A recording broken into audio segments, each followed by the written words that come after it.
The water is calm this morning. Biscayne Bay stretches flat and turquoise under the Miami sun, its surface broken only by the occasional yacht cutting toward the Atlantic. From the mainland, you can see the island clearly. Palm trees rising against the sky, terracotta rooftops visible through the green, a single bridge connecting it to the rest of Miami Beach. The island looks peaceful, approachable even, but approach it and you will be turned away. Indian Creek Island sits in plain sight. 300 acres, 41 homes, 84 residents. A single road curves around its perimeter, hugging the waterfront, encircling an 18-hole golf course that occupies most of the land. One bridge connects the island to Surfside. One checkpoint guards the entrance. Beyond that checkpoint, a police station, a private force of 13 officers, and a community so exclusive it has earned a nickname that appears in every article, every news report, every hushed conversation about American wealth. The Billionaire Bunker. The name fits. The security rivals small nations. Armed patrols circle the island 24 hours a day, by car, by boat, by jet ski. Surveillance cameras track every approach. Radar systems monitor the surrounding waters. Thermal imaging detects anyone attempting to breach the perimeter. No one enters without an invitation. No one photographs the homes from the street. No one even drives down that street unless they live there or have been approved by someone who does. Beautiful, yes, but this is not a neighborhood. This is a fortress. The residents are not simply wealthy, they are among the richest people on Earth. Jeff Bezos owns 3 properties here, purchased for a combined $237 million. Tom Brady lives behind one of those gates. So does Ivanka Trump. So does Jared Kushner. Carl Icahn, the activist investor, has lived here since 1997. Julio Iglesias has owned property on the island since 1979. In 2026, Mark Zuckerberg reportedly paid somewhere between $150 million and $200 million to join them. The collective net worth of Indian Creek's residents exceeds $191 billion. That is more wealth than the GDP of most nations, concentrated on 0.43 square miles of land. Yet someone has to maintain that land. Someone has to mow the golf course, trim the palm trees, patrol the waters, staff the country club, clean the marble floors. Those workers cross the bridge each morning. They pass through the checkpoint. They labor in homes they could never afford, on an island they could never own. Then they cross back at night, returning to neighborhoods where rent consumes half a paycheck. The island is a study in separation, not just physical separation, gates, guards, water, something deeper. A wall between the people who can afford absolute privacy and everyone else. How did this happen? How did a narrow strip of sand in Biscayne Bay become the most exclusive address in America? If you're drawn to stories of extreme wealth, hidden worlds, and the price of absolute privacy, consider subscribing. Your support makes these investigations possible. The island didn't always exist. In fact, it was created, dredged from the bay floor in an era when Miami Beach itself was being invented, when men with money and ambition looked at swampland and saw paradise. The story begins not with billionaires, but with bulldozers, not with mansions, but with mud. It begins in the early 1900s, when Indian Creek was not an island at all. In the early 1900s, Indian Creek did not exist as an island. It was a narrow channel, a shallow waterway, threading through mangrove swamps on the edge of Biscayne Bay. The mangroves grew dense and tangled, their roots submerged at high tide, their branches thick enough to block out the sun. No one lived there. No one could. The land, if you could call it land, was uninhabitable. Mosquitoes, heat, mud that swallowed boots. A place built to repel humans. But Miami was changing. Across the bay, the city was growing at a speed that seemed impossible. Henry Flagler's railroad had reached Miami in 1896, bringing with it tourists, investors, and developers who looked at Florida's coastline and saw money. By the 1920s, the real estate boom had turned Miami into a fever dream. Population grew 400% in a decade. Land that had been worthless became priceless overnight. And when the land ran out, developers made more. Carl Fisher was among the most ambitious. An Indiana entrepreneur who had made his fortune in automobile parts and highways, Fisher moved to Miami Beach in 1913 and began transforming it from a swampy sandbar into a winter resort for the northern elite. He dredged Biscayne Bay. He pumped sand onto the mangroves. He created islands where none had existed: Fisher Island, Star Island, Palm Island, the Venetian Islands. More than 20 man-made islands in total, each one carved from the bay with hydraulic dredges and steam-powered pumps. Indian Creek was not one of Fisher's projects, but it was born from the same impulse, the same technology, the same belief that nature was merely an obstacle to be overcome. In the early 1920s, the Shoreland Company began dredging operations in the area that would become Indian Creek Island. The process was simple in concept, brutal in execution. Barges anchored in the bay, dredges lowered to the bottom, sand and sediment sucked up through massive pipelines, then pumped onto the mangrove land. Day after day, ton after ton, the island took shape. What had been waterway became solid ground. What had been swamp became 300 acres of buildable land. The transformation happened fast. By 1928, the island was complete. A contiguous landmass elevated just enough above sea level to support construction. The mangroves were gone. The channel was widened. The shoreline was defined and stabilized. Indian Creek was no longer a natural feature. It was a real estate product. The question was, what would be built there, and for whom? Before the mansions came the dredges. Before the country club came the crews. Men worked in the Florida heat, digging, pumping, shaping sand into land. Most were black. Most were immigrants. Almost none were paid enough to live on the island they were creating. The work was dangerous. Hydraulic dredging required massive machinery, steam-powered equipment that could malfunction, collapse, or crush a man if he made a mistake. The pipeline stretched hundreds of feet, pressurized systems that could rupture without warning. Workers stood waist-deep in the bay, guiding the flow of sand and sediment, breathing air thick with humidity and diesel fumes. The sun beat down. There was no shade on the water. Hurricanes were a constant threat. The 1926 Miami hurricane had killed hundreds and destroyed much of the city's new construction. The 1928 Okeechobee hurricane would kill thousands more. Yet the dredging continued. The boom demanded speed. Investors wanted their islands built quickly, before the market cooled, before northern buyers lost interest. Safety was secondary to schedule. The labor force came from wherever workers could be found. Black men who had migrated to Miami seeking opportunity found jobs on dredging crews instead. Cuban immigrants, Bahamian laborers, men willing to work for wages that barely covered rent in the segregated neighborhoods where they were allowed to live. They built Fisher Island, which would later become home to the Vanderbilt family. They built Star Island, where celebrities would build estates. They built the Venetian Islands, which would sell for millions per lot. And they built Indian Creek. Most of their names are not recorded. The historical records focus on the developers, the investors, the businessmen who purchased the finished product. The Shoreland Company is remembered. The workers who did the actual work are not. The dredging of Indian Creek took months. Thousands of tons of sand extracted from the bay floor. Mangrove roots torn out by machinery. The natural contours of the coastline erased and replaced with straight lines, defined edges, a shape designed for maximum waterfront footage per residential lot. By the time the work was finished, the island was unrecognizable from what it had been. The workers moved on to the next project. The developers began selling lots. The island was empty, but not for long. The businessmen who purchased Indian Creek in 1928 came from the Midwest. They had made their money in manufacturing, retail, and real estate. They wanted privacy. They wanted exclusivity. They wanted a place where wealth could be its own fortress. The vision was specific. Not a resort, not a hotel development, not another Miami beach with shops and restaurants and public beaches. Indian Creek would be something different. A private enclave modeled on the estates of the English countryside, a place where the very rich could escape not just winter, but the ordinary world itself. The plan centered on a country club. An 18-hole golf course would occupy the interior of the island, surrounded by large residential lots.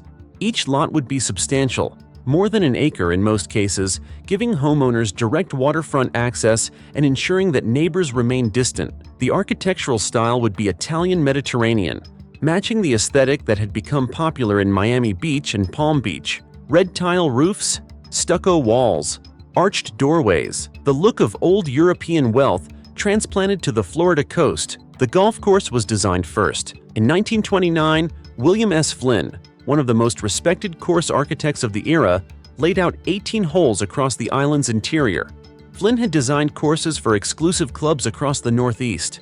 He understood what wealthy men wanted: challenge without excessive difficulty, beauty without wildness, a landscape that felt natural but was entirely controlled.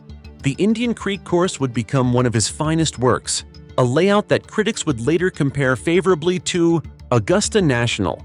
The country club itself was built in the same Mediterranean style as the planned homes.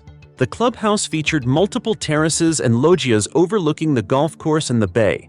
Inside, locker rooms that would eventually be called the finest in the country, a restaurant, social spaces designed for the kind of formal entertaining that the wealthy still practiced in 1929. Membership in the club would be separate from home ownership. This was important. It meant that the developers could sell club memberships to wealthy Miamians who had no intention of building on the island, generating revenue before a single home was constructed.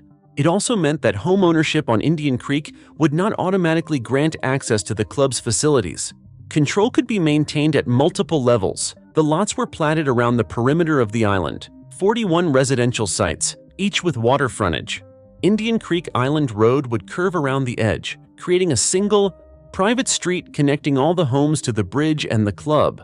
No through traffic, no commercial development, no public access of any kind. The marketing emphasized escape. Advertisements in northern newspapers described Indian Creek as a refuge from the noise and chaos of modern life, a place where families could retreat to the kind of peace that was increasingly hard to find. The comparisons to English estates were explicit. This would be Miami's answer to the grand country houses of Europe: privacy, beauty, and the reassurance that comes from being surrounded only by one's own kind. The first lots sold quickly. Wealthy families from Chicago, Cleveland, Detroit bought property sight unseen, trusting the developer's vision and the promise of exclusivity. By 1930, construction had begun on the first homes. The golf course opened for play. The country club hosted its first members. But the island still needed one more element. The developers had built a paradise. Now they needed to make sure it stayed private. On May 17, 1939, the Florida legislature incorporated the village of Indian Creek. The vote was not controversial. The island had 17 residents at the time. They wanted control over their own affairs, their own police force, their own rules.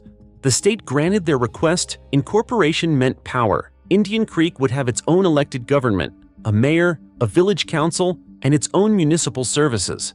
Most importantly, it would have its own police department, not security guards, not private contractors. Sworn law enforcement officers with full police authority within the village boundaries. The Indian Creek Village Public Safety Department was established that same year. The force was small, initially just a handful of officers, but its mandate was clear: protect the island, control access, ensure that no one entered without permission. The single bridge became a checkpoint. A police station was built at the entrance, before the bridge itself, so that every vehicle could be stopped and every visitor questioned before setting foot on the island. Residents received identification. Guests had to be pre-approved. Service workers and delivery personnel were logged and monitored. Anyone else was turned away. The system worked. Indian Creek became what its founders had intended: invisible to the public, inaccessible to outsiders, a place that existed in plain sight but could not be touched. Over the decades, the security infrastructure grew more sophisticated. The police force expanded. By the early 2000s, Indian Creek had 13 sworn officers and 4 civilian support staff. For a population that never exceeded 100 people, this represented one of the highest police-to-resident ratios in the United States. The national average is roughly 2.4 officers per 1,000 residents. Indian Creek had more than 150 officers per 1,000 residents. The comparison was absurd, but it revealed something about the priorities of the island's residents. Security was not just about numbers, it was about omnipresence. The officers patrolled constantly, on foot, in vehicles, on the water. Indian Creek established the only 24-hour, 7-day-a-week marine patrol on Biscayne Bay. Officers in boats circled the island's perimeter day and night, monitoring for anyone attempting to approach from the water. Jet skis were added for faster response. Surveillance cameras were installed at strategic points. Radio communication ensured that any threat could be addressed within minutes. In 2021, the village installed a perimeter security system featuring camera and radar equipment. The integrated system could detect waterborne activities and alert officers in real time, transmitting live thermal video coverage of anyone approaching the island. The technology was military-grade. The message was clear: no one gets through. The residents paid for all of this through property taxes. Indian Creek has the second highest property tax rate in Miami-Dade County, not because the village provides extensive services. There are no schools, no hospitals, no fire department beyond what the county provides, but because maintaining the security apparatus is expensive. The annual budget goes almost entirely to the police department. The residents consider it money well spent. The nickname Billionaire Bunker emerged from this obsession with security. Journalists writing about the island in the 1990s and 2000s noted that Indian Creek seemed less like a neighborhood and more like a fortified compound. The single access point, the armed patrols, the surveillance systems, the complete absence of public space. It was, they wrote, a bunker for the ultra-wealthy, a place designed not just for privacy, but for protection. The residents did not dispute the characterization. If anything, they embraced it. Security was the point. Anyone wealthy enough to afford Indian Creek was wealthy enough to have enemies, or at least to imagine having enemies. The island offered something that even gated communities in Beverly Hills or the Hamptons could not: total control over who came and went, backed by the authority of an actual police force. The police station sits at the bridge. It is the first thing anyone approaching the island sees: a reminder, a warning. Not physical walls, something more effective: absolute control. At the center of the island sits a Mediterranean palace. It is not a home. It is the Indian Creek Country Club, and for decades it was the only reason most members ever set foot on the island. The clubhouse overlooks William S. Flynn's golf course, which stretches across the island's interior in a layout that has been called one of his masterpieces. From the original tees, the course measures 6,600 yards. Not long by modern standards, but Flynn designed it with variation that makes length irrelevant. The 9th hole is a par 4 that plays 470 yards. The 13th is a par 4 of just 309 yards. Long and short. Strategy over power. The kind of course that rewards thinking players. The fairways are kept in condition that rivals Augusta National. Some say better. The greens are perfect, not good. Perfect. The bunkers are raked daily. Their edges sharp, their sand pristine. Maintenance crews work constantly to ensure that the course looks exactly as Flynn intended it to look, exactly as the members expect it to look. Nothing is left to chance. Nothing is allowed to decline. The clubhouse itself is an architectural statement. Multiple terraces and loggias provide views of both the golf course and the bay.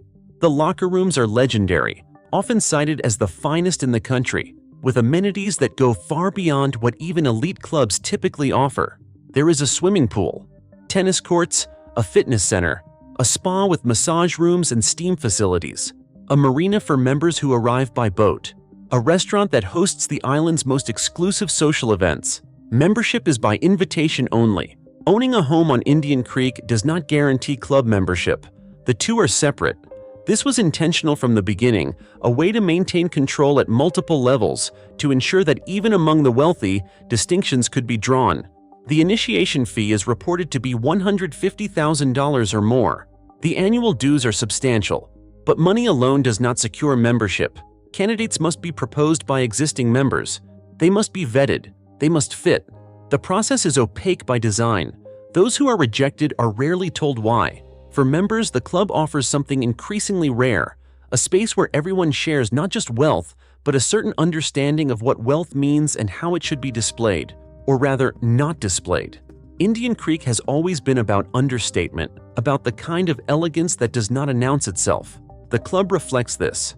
The service is impeccable but unobtrusive. The facilities are luxurious but not ostentatious. Everything is designed to make members feel as though they are in a place where they belong, where they do not have to explain themselves or justify their presence. In 2022, architect Andrew Green oversaw a major renovation of the golf course. The project expanded greens, relocated and reshaped bunkers, introduced additional tees, and installed a new drainage system. 2 large ponds were brought into use for water storage. The fairways were regrassed with Tif-Tuff Bermuda. The greens received Tif Eagle. The tees were planted with Primo Zoysia. The work took months and cost millions. The members paid without complaint. The club is the heart of Indian Creek. It always has been. In the 1930s, when only a handful of homes existed on the island, the club had 180 members. They came from Miami. They came from the mainland. They played golf, attended dinners, hosted events. The club thrived even when the island around it was largely empty. Through the 1950s, 1960s, 1970s, and 1980s, this pattern continued. Indian Creek remained what it had been built to be, a private vacation club for Miami's elite and their northern friends. Families came for the winter season. They came for Christmas. They came for Easter. Then they left.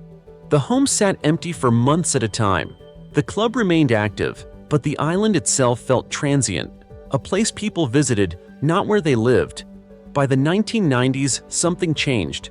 The vacation homes became primary residences. The shift happened gradually, then all at once. Families who had spent winters on Indian Creek began staying year-round. New buyers purchased properties not as seasonal retreats, but as permanent addresses. The demographics changed. The island stopped being a club with attached homes and became a neighborhood, albeit one unlike any other in America. None of the original homes from the 1930s survive. They were modest by the standards that would come later. Large, certainly, but built in an era when even wealthy families lived with a degree of restraint that seems quaint now. By the 1950s, some of those homes had been replaced. By the 1990s and 2000s, the replacement accelerated. Older properties were purchased, demolished, and rebuilt as modern mega-mansions. The new construction bore little resemblance to what had come before. The tear-down culture that had swept through Beverly Hills and the Hamptons arrived on Indian Creek. Buyers paid millions for waterfront lots, then spent millions more raising whatever stood there and building from scratch. The new estates featured resort-style pools, poolside cabanas, rooftop jacuzzis, full spas, fitness centers, wine cellars, home theaters. 10,000-square-foot homes replaced 5,000-square-foot homes. Then 20,000-square-foot homes replaced those. The minimum lot size on Indian Creek is 1.25 acres. Each property has direct waterfront access. Most have private docks. The homes are set back from the street, hidden behind gates and walls, and mature. Landscaping, palm trees, bougainvillea, hedges tall enough to block any view from the road. Driving down Indian Creek Island Road reveals almost nothing. The homes are there, but they are designed to be invisible. As the homes grew larger and the residents became permanent, the island's infrastructure had to adapt. The Indian Creek Village Council added sidewalks, a basic amenity that had not been necessary when the island was used only seasonally. Streetlights were installed. The roads were improved. These changes were made not for the adults, but for the children who were now living on the island year-round. Families with young kids needed safe places to walk, to bike, to play. The island that had been built for middle-aged vacationers was being reconfigured for full-time life. The average home value climbed. By the early 2000s, properties on Indian Creek were selling for $5 million, $10 million, $15 million. By 2010, the average had reached $20 million. But averages were misleading. The range was enormous. Some homes sold for $25 million, some for $40 million. In 2012, a Russian buyer paid $47 million for a single estate, setting a record for the most expensive single-family home ever sold in Miami-Dade County. The record would not stand for long. The shift from vacation destination to permanent residence changed the character of the island in ways beyond architecture. When families used their homes for only a few months each year, the island felt temporary, a stage set that was activated seasonally, then left dark. With year-round residents, the island became something else. A community, however strange. Neighbors who saw each other daily, not just during holidays. Children who attended the same schools, played at the same club. A social structure that was continuous rather than episodic. Yet even with permanent residents, Indian Creek remained fundamentally different from normal neighborhoods. There were no shops, no restaurants, no coffee places, where residents might run into each other casually. The club remained the only common space. Everything else required leaving the island, crossing the bridge to Surfside or Bal Harbor, where luxury shopping and fine dining were minutes away but felt somehow like a different world. The island wasn't just a club anymore. It was a neighborhood, and neighborhoods have neighbors. In 1991, Norman Brahman paid $3.9 million for the first mansion on Indian Creek that most Americans had heard of. Brahman had made his fortune selling cars, dealerships across the country, a billion-dollar empire built on volume and service. He wanted a place in Miami. He chose Indian Creek. The 8-bedroom estate he purchased featured outdoor sculptures, waterfront views, and the kind of privacy that money usually cannot buy. But on Indian Creek, privacy was standard. Brahman was not the first wealthy resident, but he was among the first to make the island famous simply by living there. His purchase drew attention to a place that had, until then, remained largely unknown outside Miami's elite circles. Others followed. Julio Iglesias, the Spanish singer whose romantic ballads had sold more than 300 million records worldwide, had purchased his first property on Indian Creek in 1979. For decades, he was one of the island's longest-tenured residents. In 2008, he bought another home for $15.2 million, then demolished it and moved into the neighboring property. The old estate was torn down not because it was inadequate, but because consolidating properties gave him more waterfront, more privacy, more control. Carl Icahn arrived in 1997. The activist investor, famous for acquiring undervalued companies, stripping them down and selling them for profit, paid $7.5 million for his Indian Creek mansion. It was, by his standards, a modest purchase. Icahn's net worth was measured in billions. The mansion was a rounding error, but it offered what his wealth alone could not: invisibility. On Indian Creek, even billionaires could live without being watched. Don Shula, the legendary Miami Dolphins coach, owned property on the island. So did Adriana Lima, the Brazilian supermodel whose face had appeared on magazine covers and runways worldwide. The residents were diverse in profession but uniform in wealth. They were not simply rich. They were among the richest people in their respective fields, athletes at the peak of their careers, entertainers with global fame, investors whose decisions moved markets. By 2000, Indian Creek ranked as the 8th highest income area in the United States. The 2019 census counted 87 residents. The population was small, but the concentration of wealth was extraordinary. These were not people who had accumulated comfortable fortunes. They were people whose net worth began with 9 figures and often reached 10. In 2012, a mystery buyer, later identified as a Russian billionaire, paid $47 million for a waterfront estate. It was the most expensive single-family home ever sold in Miami-Dade County. The record made headlines, but the buyer's identity remained hidden for months, protected by layers of shell companies and legal structures designed to obscure ownership. Privacy, again. Even when spending $47 million, the buyer did not want to be named. The pattern was clear. Indian Creek attracted people who had achieved the kind of success that made ordinary life impossible. Professional athletes who could not walk through an airport without being recognized. CEOs whose names appeared in financial headlines. Entertainers whose personal lives were dissected by tabloids. For them, Indian Creek offered release, a place where they could live without performance, without scrutiny, without the constant awareness of being watched.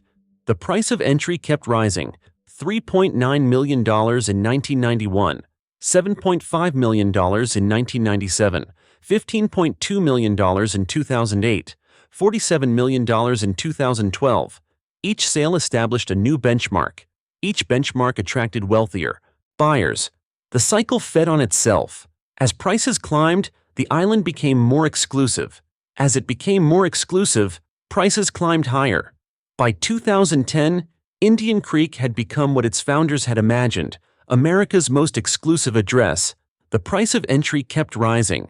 How much does it cost to live on an island where there are no restaurants, no shops, no schools, and no public spaces? The purchase price is only the beginning. On Indian Creek, homes sell for a minimum of $20 million. That is the floor. The ceiling is far higher: $50 million, $70 million, $90 million for the largest waterfront estates. But buying the property is merely the entry fee. The real costs come after. Property taxes on Indian Creek are the second highest in Miami-Dade County.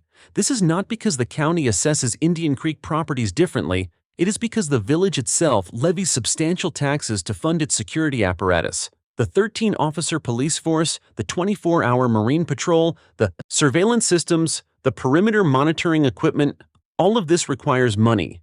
The residents pay through property taxes that can exceed $100,000 annually for a single estate. They pay without complaint. Security is what they are buying. Hurricane insurance is mandatory. Indian Creek sits directly in the path of Atlantic storms. The homes are worth tens of millions. The premiums reflect that risk. Flood insurance is required as well, and as sea levels rise and storms intensify, the cost of that insurance climbs each year. Some carriers have stopped offering policies in South Florida entirely. Those that remain charge rates that would be prohibitive for anyone without extraordinary wealth. Then there is maintenance. A 15,000 square foot home requires a staff, housekeepers to clean the marble floors and dust the artwork, landscapers to maintain the lawns, trim the hedges, care for the palm trees, pool technicians to service the resort-style pools that most estates feature, dock, maintenance for the private marinas where residents keep their yachts, security personnel for the homes themselves, because even with the village police force, many residents employ private security for an additional layer of protection.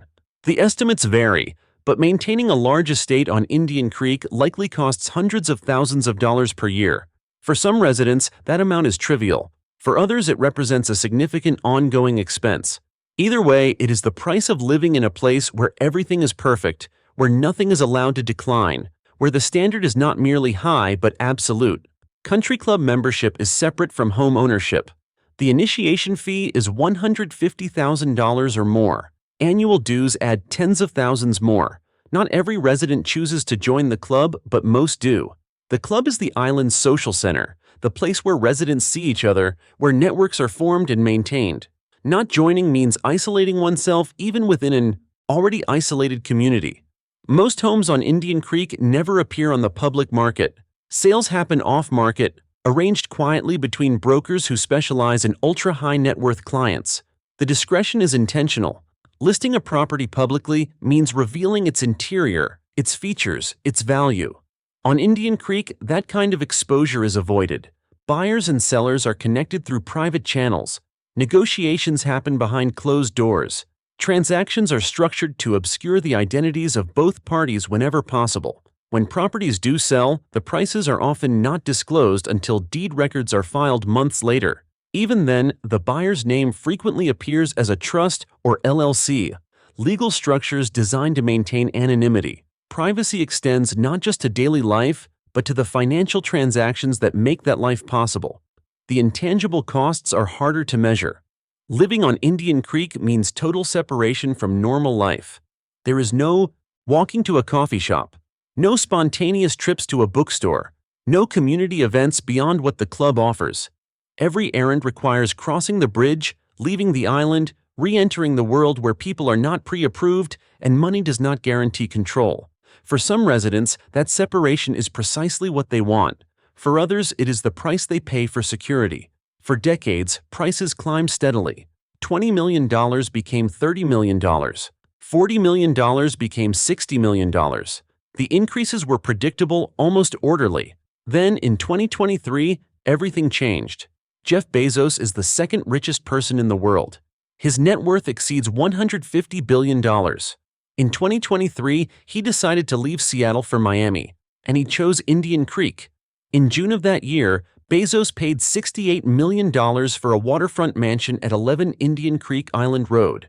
The home was modest by his standards: 3 bedrooms, 3 bathrooms, 9,259 square feet. It had been built in 1965 and renovated several times since. The property sat on just under 2 acres. For Bezos, it was not the house that mattered. It was the location and the potential. 4 months later, in October, he purchased the property next door. The mansion at 12 Indian Creek Island Road cost $79 million. This estate was larger: 7 bedrooms, more than 19,000 square feet, built in 2000. It featured a home theater, a wine cellar, a cabana, a pool, and 200 feet of bay frontage. The seller did not know the buyer was Bezos. The transaction was structured through trusts and shell companies. By the time the seller learned who had purchased the property, the deal was done. A lawsuit followed. The seller claimed the brokers had misled them about the buyer's identity, that they would have negotiated differently had they known they were selling to one of the richest men on earth. The case revealed something about Indian Creek. Even there, Bezos' arrival was an event. Then, in April 2024, Bezos bought a third property. The mansion at 28 Indian Creek Island Road sold for $90 million. Built in 1956 and expanded multiple times, the 10,000-square-foot home had 7 bedrooms and 7 bathrooms. It included a swimming pool, a pool house, a putting green, and a small dock. The property gave Bezos 4.6 contiguous acres of waterfront land, 3 homes side by side, the largest single holding on the island. The plan, according to reports, was to demolish 2 of the homes and build a single mega mansion in their place. Bezos would live at the third property, the one purchased last, while construction proceeded on the others. The timeline was unclear. The design was not public, but the intent was obvious. Bezos was not simply buying a home. He was building a compound. The total cost, $237 million. The purchases transformed Indian Creek overnight. Bezos' arrival was not like the arrival of earlier billionaires. Icahn had bought quietly. Julio Iglesias had been famous, but his wealth was modest compared to the tech titans of the 2020s. Bezos represented something different. Wealth on a scale that made Indian Creek's previous records seem quaint. His net worth was larger than the GDP of most nations. His company, Amazon, employed more than 1 million people. His decisions shaped global commerce, and he had chosen Indian Creek. The message was clear. If the second richest person in the world wanted absolute privacy, this was where he came. In November 2023, Bezos announced publicly that he was moving to Miami. The explanation was personal. He wanted to be closer to his parents, who had purchased $78 million in waterfront property in nearby Coral Gables. He also wanted to be near Blue Origin, his space company, which had significant operations at Cape Canaveral. The reason sounded plausible, but there was another factor, one that Bezos did not need to mention because everyone already understood it: taxes. Washington State, where Bezos had lived for decades, has a capital gains tax. Florida has no state income tax at all. For someone with Bezos' wealth, the difference was measured in billions. Moving to Florida likely saved him more than $1 billion in 2024 alone, the year he sold significant amounts of Amazon stock. The savings would compound over time. $237 million for 3 properties was expensive, but compared to what he saved in taxes, it was cheap. Bezos bought paradise, but what he really bought was invisibility. On Indian Creek, he could live without being photographed, without being approached, without the constant surveillance that comes with being one of the most recognizable people on the planet. The 13-officer police force, the Marine Patrol, the perimeter security, all of it served him now. He had not paid for that infrastructure directly, but he benefited from it completely. Within months, other tech billionaires followed. Between 2020 and 2025, Indian Creek became a magnet for a specific kind of billionaire, the kind who wanted to disappear. Tom Brady arrived. First, in 2020, the NFL quarterback, 7 Super Bowl championships, the most decorated player in football history, purchased a waterfront estate for $17 million with his then-wife, supermodel Gisele Bündchen. The property featured a boat dock, koi ponds, an outdoor kitchen, and a gym. Brady had spent most of his career in New England, where his fame made normal life impossible. In Miami, on Indian Creek, he found something closer to anonymity. After his divorce, Bündchen moved to a nearby $11.5 million home off the island. Brady stayed. Ivanka Trump and Jared Kushner came in 2021. The former White House advisors had left Washington after the Trump presidency ended and needed a place to rebuild their lives away from political scrutiny. They purchased a 1.8-acre lot on Indian Creek for $24 million. The property was described as a fixer-upper, an unusual designation for a $24 million purchase, but accurate by Indian Creek standards. The couple spent millions more on renovations, transforming the estate into a family home with enhanced security features. They were not running from scandal. They were seeking distance from a world that had consumed 4 years of their lives. David Guetta, the French DJ and producer whose music had filled stadiums and festivals worldwide, built a modern mansion on Indian Creek designed by developer Todd Glazer. The ultra-luxurious home featured high ceilings, an elevator, an infinity pool, and a private dock for his yacht. Guetta's net worth was modest compared to tech billionaires, estimated in the hundreds of millions rather than tens of billions. But he valued the same thing they did: the ability to live without being recognized, without being pursued. Carl Icahn, who had been on the island since 1997, remained. So did Eddie Lampert, the hedge fund manager whose investments had reshaped retail. Julio Iglesias, the longest-tenured resident, stayed in the home he had occupied for decades. They were joined by new arrivals whose names carried weight in finance and technology.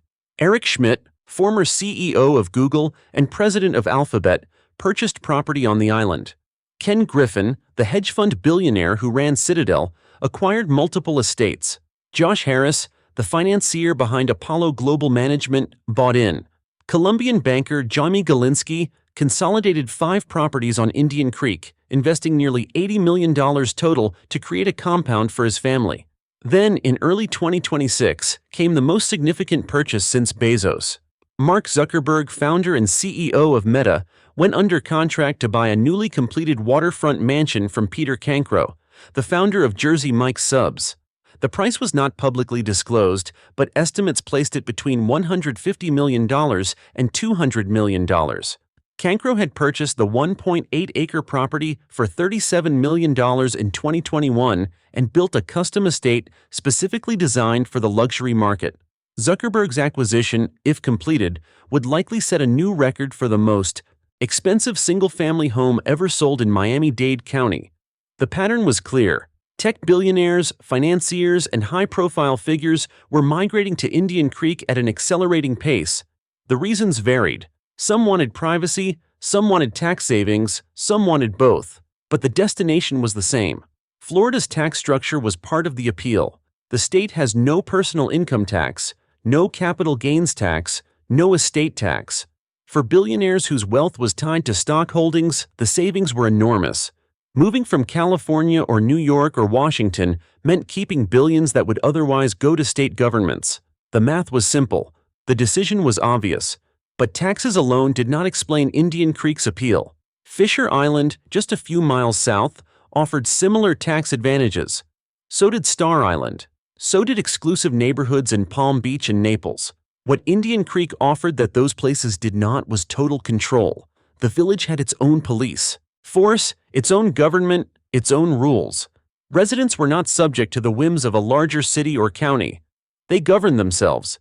They funded their own security. They decided who could enter and who could not. For people whose wealth made them targets, for lawsuits, for harassment, for tabloid coverage, for anyone seeking money or attention, Indian Creek provided something approaching safety. Not just physical safety, though the security was extensive. Psychological safety. The knowledge that beyond the checkpoint, beyond the gates, they could live without performance. The collective wealth on the island climbed. Bloomberg reported that the combined net worth of Indian Creek residents exceeded $191 billion, 41 homes, 84 residents, $191 billion. The concentration of wealth was staggering even by the standards of America's elite enclaves. The Hamptons had more billionaires in total, but they were spread across dozens of communities. Beverly Hills had celebrity wealth, but also normal wealthy people, doctors, lawyers, executives. Indian Creek had only the ultra-wealthy. No one lived there unless their net worth began with at least 9 figures. The new residents arrived with security teams, construction crews, and questions about what came next. Each morning on Indian Creek begins the same way. The sun rises over Biscayne Bay. The police patrol makes its rounds. The landscaping crews arrive by bridge. And behind tall gates and palm trees, 84 people wake up in America's most expensive neighborhood.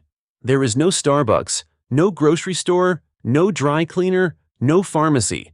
Nothing commercial exists on the island except the country club, and that serves only members. For every daily errand, residents must cross the bridge, into Surfside, where coffee shops and boutiques line the streets, or to Bal Harbour, where the luxury mall offers Chanel, Gucci, and Hermes. The amenities are close, minutes away by car. but they require leaving the fortress. The children who live on Indian Creek attend schools on the mainland. Miami-Dade County assigns island residents to Ruth K. Broad/Bay Harbor K to 8 Center for elementary and middle school and Miami Beach Senior High School for high school. Most families choose private schools instead. Ransom Everglades, Gulliver Prep, Miami Country Day, institutions where tuition exceeds $40,000 per year, and where their children can be educated alongside other children of similar background. The schools are excellent, but they are not on the island. Each morning, students cross the bridge. Each afternoon, they return. The club is where residents see each other. The golf course, the pool, the tennis courts, the restaurant. These are the common spaces where social life happens. Some residents use the facilities daily. Others rarely visit. Club membership is optional, and not every homeowner chooses to join. Those who do not become even more isolated, living on an island with no gathering places beyond what exists within their own estates. The marina serves those who arrive by boat. Many homes have private docks, but the club marina offers additional capacity for yachts too large to moor at individual properties. On weekends, boats arrive from other parts of Miami, bringing club members who do not live on the island but have maintained their memberships from earlier decades. They play golf, have lunch, then depart. The island remains what it has always been for them, a destination, not a home. Indian Creek Island Road curves 1.6 miles around the perimeter. It is the only road. Driving it takes minutes. Walking it, which almost no one does despite the recently added sidewalks, takes perhaps 30 minutes at a leisurely pace. The road is private. The village owns it. There is no through traffic because there is nowhere to go through to. The road begins at the bridge checkpoint and ends at the bridge checkpoint. A loop, a circuit, a closed system. The homes are not visible from the road. Gates, walls, hedges, palm trees planted densely enough to block any view of the interiors. Architecture varies, Mediterranean, modern, transitional, but every property shares the same commitment to privacy. No passerby can see inside. No tourist boat, though they circle the island regularly, can photograph anything beyond rooflines and landscaping. The island gives up nothing. Neighboring communities are close but separate. Surfside, just across the bridge, is a small town with a walkable downtown, beach access, and the kind of casual street life that Indian Creek lacks entirely. Bal Harbour to the north is wealthier and more polished, built around its famous shopping mall and luxury hotels. Both communities are accessible within minutes. Both feel, to Indian Creek residents, like different worlds. Crossing the bridge is not just a physical act, it is a transition from the fortress to the ordinary. Tour boats pass the island daily. They cannot land. They cannot approach too closely. But they can circle the perimeter, and guides on those boats point out the homes of the famous. That's where Tom Brady lives. That's where Jeff Bezos owns property. That's Ivanka Trump's estate. The tourists take photos from the water. The homes remain distant, anonymous behind their gates. The residents, if they are even present, do not emerge. They have paid for the right to be left alone. The residents see each other at the club, on the golf course, at the marina. But there is a whole other population on the island, the people who make it work. Each morning before dawn, workers cross the bridge to Indian Creek. They come from Miami, from Hialeah, from neighborhoods where rent consumes half a paycheck. They come to maintain a place they could never own. The country club employs cooks, servers, groundskeepers. The exact number is not public, but the operation is substantial. The restaurant serves meals daily. The pool and tennis courts require constant attention. The spa needs staffing. The marina has personnel to assist with boats. These workers arrive early, before members begin using the facilities, and they leave late after the final guests have departed. Their shifts are long. Their wages, while competitive for service work in Miami, are nowhere near sufficient to afford housing on or near the island. The golf course requires the largest crew. Maintaining a course that rivals Augusta National demands daily labor. Mowing fairways and greens, raking bunkers, trimming rough, monitoring irrigation systems, applying fertilizers and pesticides, repairing divots. The work begins before sunrise when the dew is still on the grass and continues through the morning until play begins. In the afternoons, the crew returns to address any damage from the day's rounds. The standard is perfection. Anything less is unacceptable. Each of the 41 estates employs its own staff: housekeepers to clean homes that can exceed 20,000 square feet, landscapers to maintain lawns, gardens, and the palm trees that provide privacy, pool technicians to service the resort-style pools and spas, maintenance workers to handle repairs and ensure that every system, plumbing, electrical, HVAC, functions without interruption. Some estates employ chefs. Some employ personal security beyond what the village provides. The larger the home, the larger the staff required to maintain it. The numbers are difficult to estimate, but it is reasonable to assume that Indian Creek employs several hundred workers on any given day. Most arrive by car, crossing the bridge in the early morning, parking in designated areas, then dispersing to their various posts. They are visible to each other, but largely invisible to residents. The system is designed that way. Service should be seamless, unobtrusive, present only in its results. The police department is an exception. The 13 sworn officers and 4 civilian support staff are employed directly by the village, funded by property taxes. Their salaries are public record, though the specific amounts are not widely reported. They work rotating shifts to maintain 24-hour coverage. Some patrol the island in vehicles, some patrol on foot, some man the checkpoint at the bridge. Others operate the marine patrol, circling the island in boats, monitoring for anyone attempting to approach from the water. The marine patrol is the most demanding assignment. Hours on the water in the Florida sun. Constant vigilance. The patrol operates jet skis and boats equipped with radar and communication systems. The officers are trained to respond to threats quickly, whether that threat is a lost tourist who has wandered too close or something more serious. The water is the island's most vulnerable perimeter. The marine patrols the primary defense. Most of the workers commute from neighborhoods where the median home price is a fraction of what Indian Creek residents pay in annual property taxes. Hialeah, where many Latino families have settled, is 20 minutes from the island. Little Havana is similar. North Miami, Opa-locka, Liberty City, all are affordable by Miami standards, which is to say they are expensive for workers earning service wages. A 2-bedroom apartment in these areas can cost $2,000 per month or more. For workers earning $15 to $20 per hour, that represents more than half their income. The contrast is unavoidable. Workers maintain $50 million estates, manicure lawns that front homes worth more than they will earn in a lifetime, serve meals in a clubhouse that costs more to join than most people's retirement savings. They do this work professionally, without resentment that is visible. Reviews from country club employees posted on job sites are generally positive. They mention good management, family atmosphere, benefits. But the economic disparity remains. The golf course doesn't maintain itself. The estates don't clean themselves. The security doesn't enforce itself. Behind every perfect lawn, every spotless marble floor, every secure perimeter, there are people working. They cross the bridge each morning. They cross it again each night. The island they build and maintain will never be theirs. The workers keep the island perfect. But perfection is fragile, and the island faces a threat no amount of money can stop. Indian Creek Island sits 7 feet above sea level.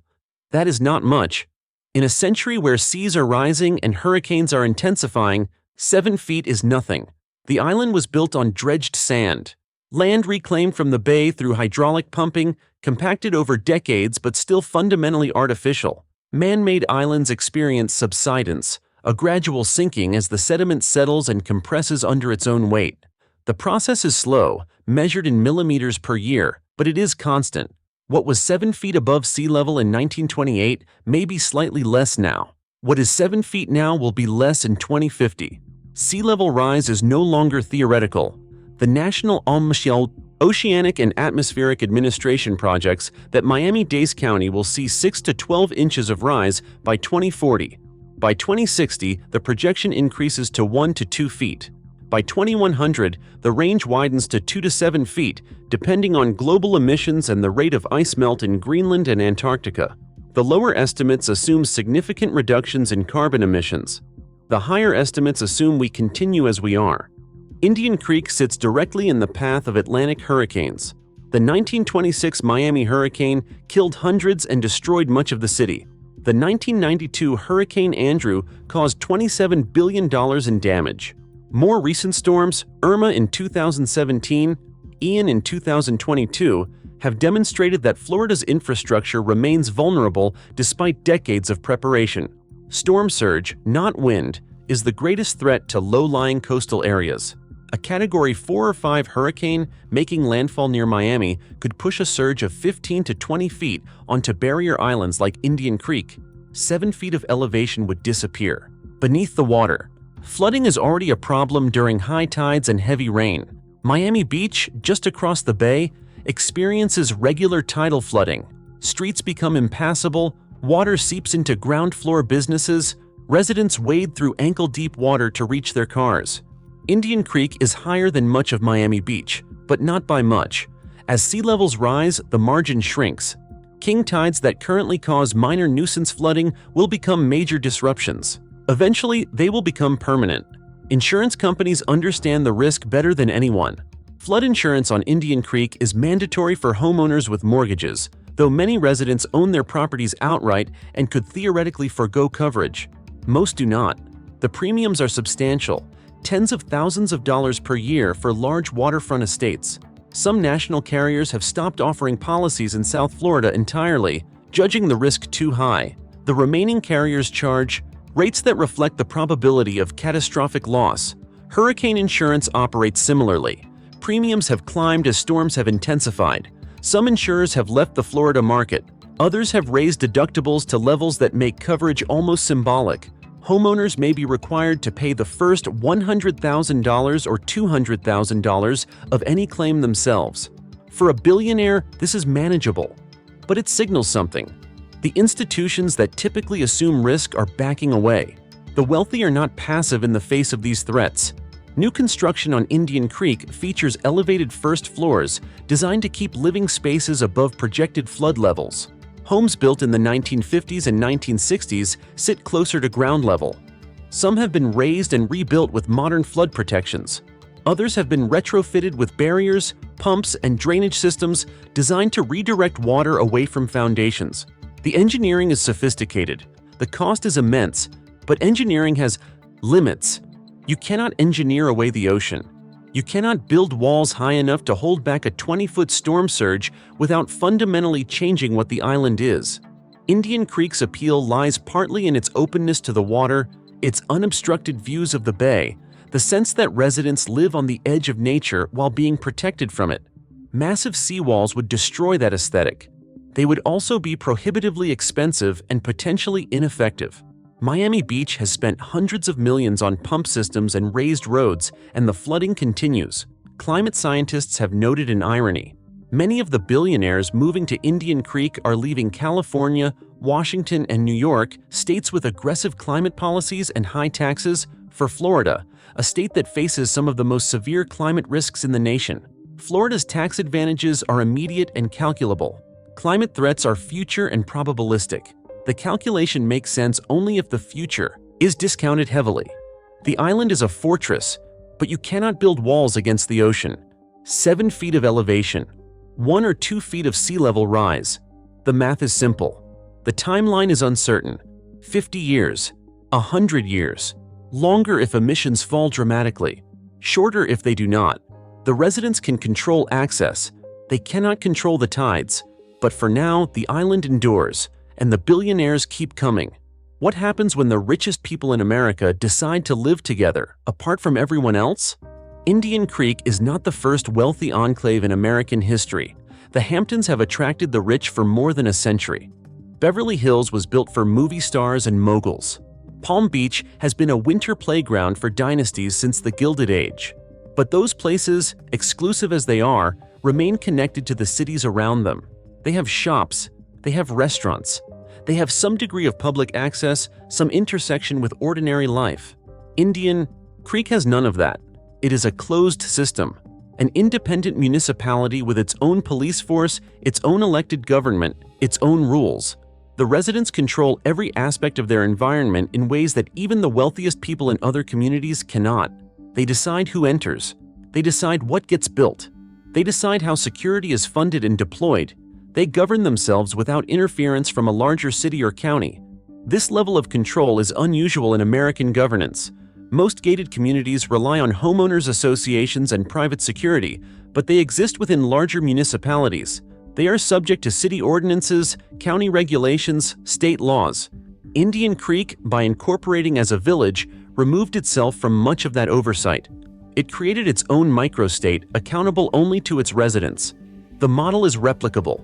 Other ultra-wealthy communities could follow the same path: purchase land, develop it, incorporate as an independent municipality, establish their own police force. The legal structure exists.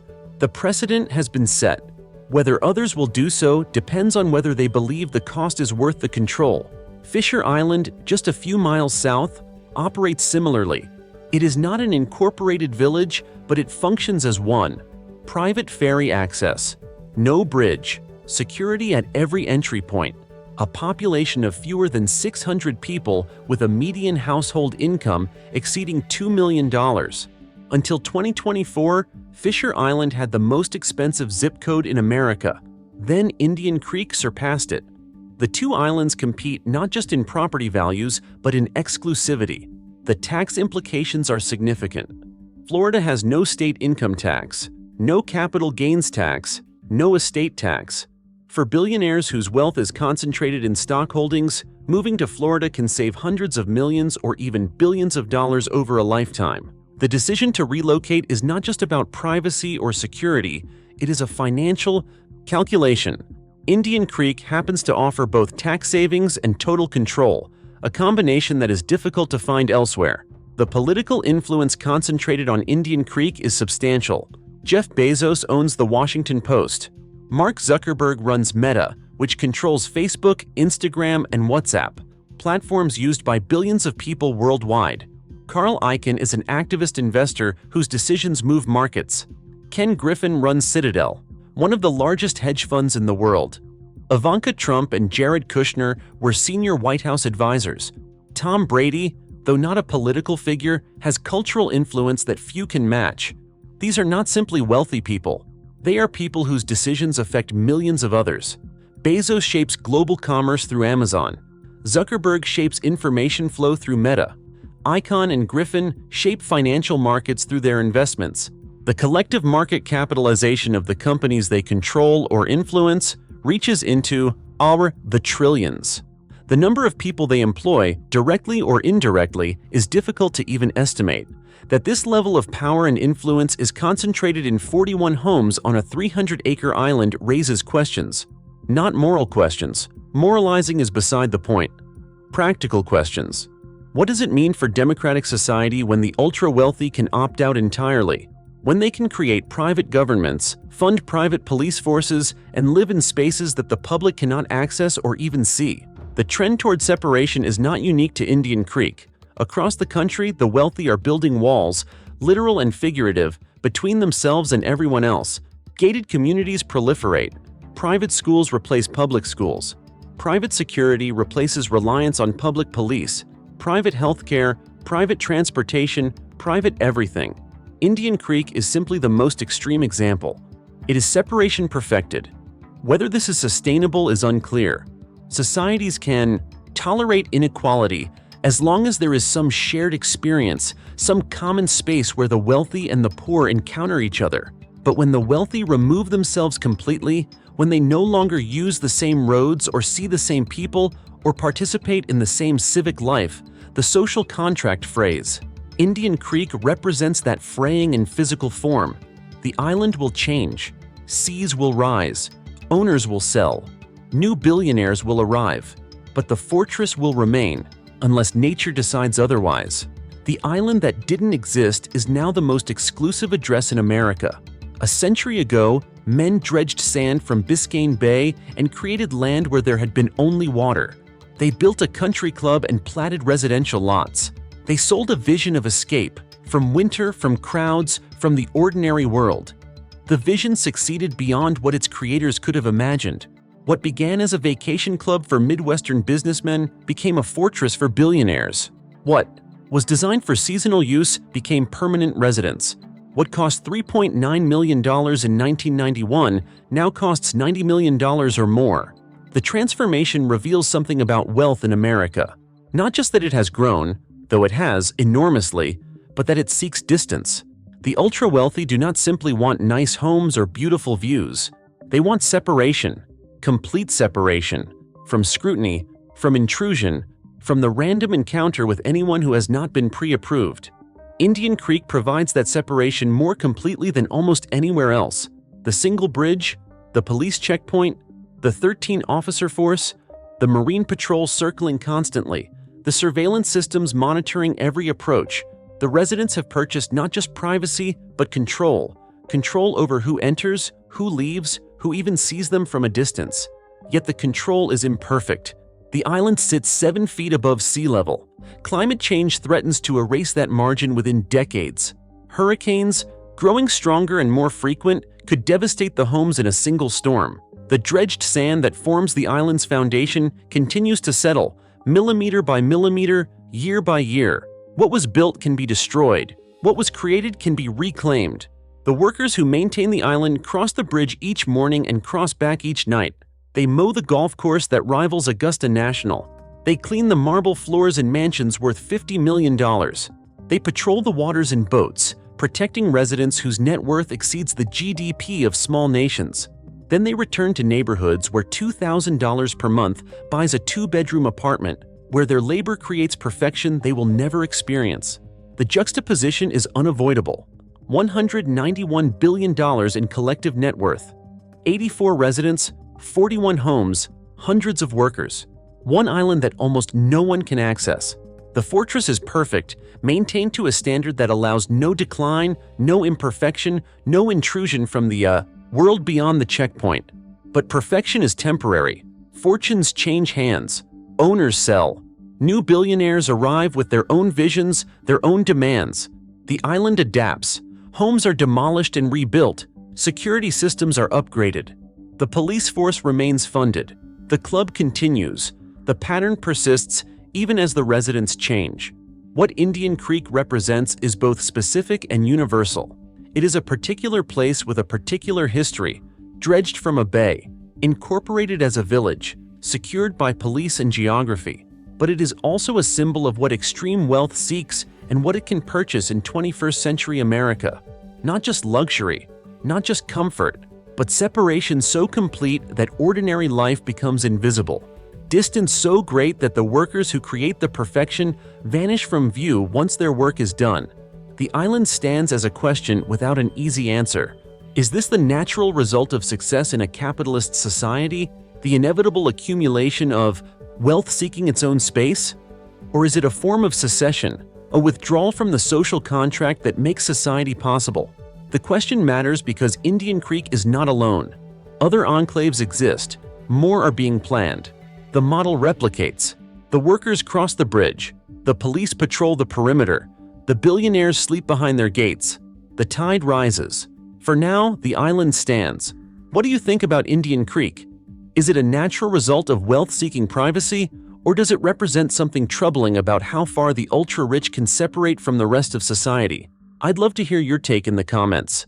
If you want more deep-dive investigations into hidden worlds, wealth, and the stories behind America's most exclusive places, don't forget to subscribe.